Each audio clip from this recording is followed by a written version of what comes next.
Hey YouTube, I wanted to share with you my thoughts and opinions on a new knife that I got.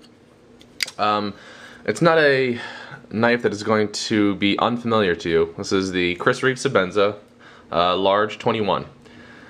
So there's a lot of people who really enjoy this knife, and for a lot of good reasons.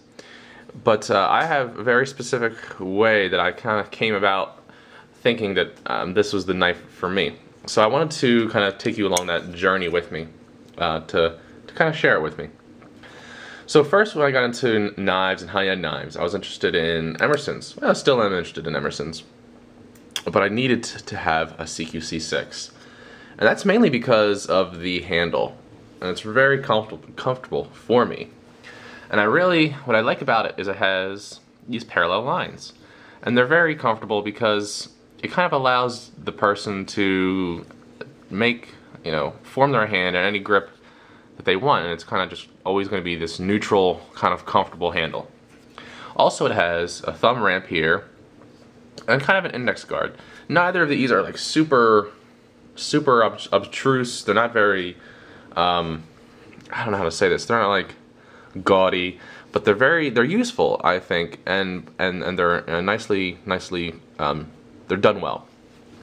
So the blade is really cool, but it's not very like gentlemanly. It's not very people friendly.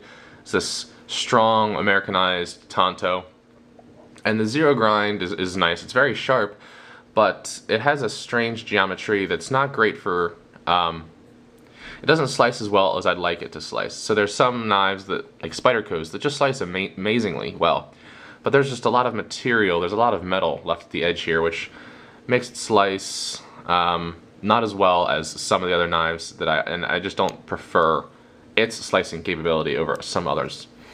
So I was still looking for a knife that kind of would be my one knife, you know.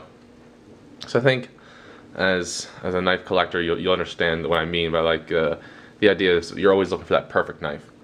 So then I started thinking about the Viper 1, and this one is on loan, and I've had it for a while. I've been using it, and I like it, but it's not perfect, not quite perfect. So it has parallel lines, which again I like. It's lacking a thumb ramp or an index guard, and the blade, the handle length is actually a little bit shorter than that of the CQC6. Let me see if I can get this lined up here. So we see it's just a tad bit shorter, and maybe it doesn't seem like a whole lot, but it certainly is noticeable, and it makes a difference on my hands, or when I grip it. So we see that my pinky actually kind of slides off just a little bit. The blade shape I like. It's a lot less aggressive, more people friendly, but there's still a lot of metal at the edge here, and it doesn't slice as well as I'd like it to. Which is fine. I mean, it was designed for a little bit different purpose. It's not designed to be a great utility knife. It's designed to never fail, more or less, because it's so thick. Well, that's fine, and it's a little bit shorter than I'd prefer. So then I moved on to the A100, and this one is also on loan. And the A100 is a similar shape to the Viper 1, but it's a little bit longer. So the Viper 1 has a blade length, I think, of 3.1 or 3.2 inches, and the A100 has a blade length of 3.6 inches. So we see that it's noticeably longer, and the handle is also noticeably longer, which allows for, a great grip in my opinion. But it still lacks that thumb ramp and an index guard.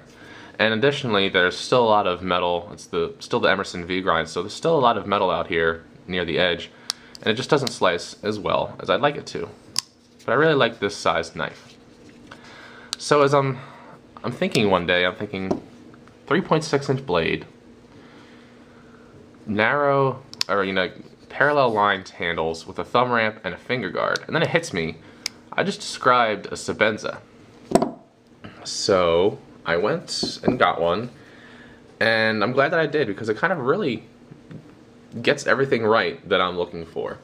So it has near parallel line on the handle. So we see that this is pretty much flat. There's the ever so slightest concave, and this is kind of angled down a little bit, but they're nearly parallel, and it's very comfortable for me. And it also has a thumb ramp and an index guard, and it's actually pretty similar to that of the CQC6. So we see that they're kind of similar angles and similar shapes. We have the thumb cut out here and there.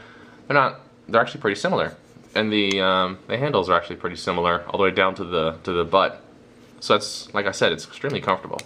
But it has a blade shape that's more similar to the A100 or the Viper 1. Clearly it's not exactly the same, but it's more sleek and more gentlemanly. And it has a high hollow grind, which is cool because it slices amazingly well. It's quite thin down here at the edge. So that's kind of why I really enjoy this knife. I've been using it a lot for the last couple of days. It has this nice stonewash finish that actually, so I've gotten like tape and cardboard residue all over this, but it cleans up pretty easily with this this fine stonewashing. It's actually like a very smooth. When I first got it, I was like, is this completely set and finished? And it took me a while to actually look at it and see that it actually is stonewash, but it's just a very fine stonewashing. This is a fairly newer one. This is from, this was born in November 2012. So yeah, I'm really liking it, and now I understand why everyone else likes it too. It just feels so comfortable. Your hand locks in very well, and it slices like a dream. So at least for now, I think the Sebenza is going to be my knife and my primary carry. So that's it. Thanks for listening to me ramble on about my journey through the knife world. As always, please leave questions, comments. I'm always interested in hearing what you have to say.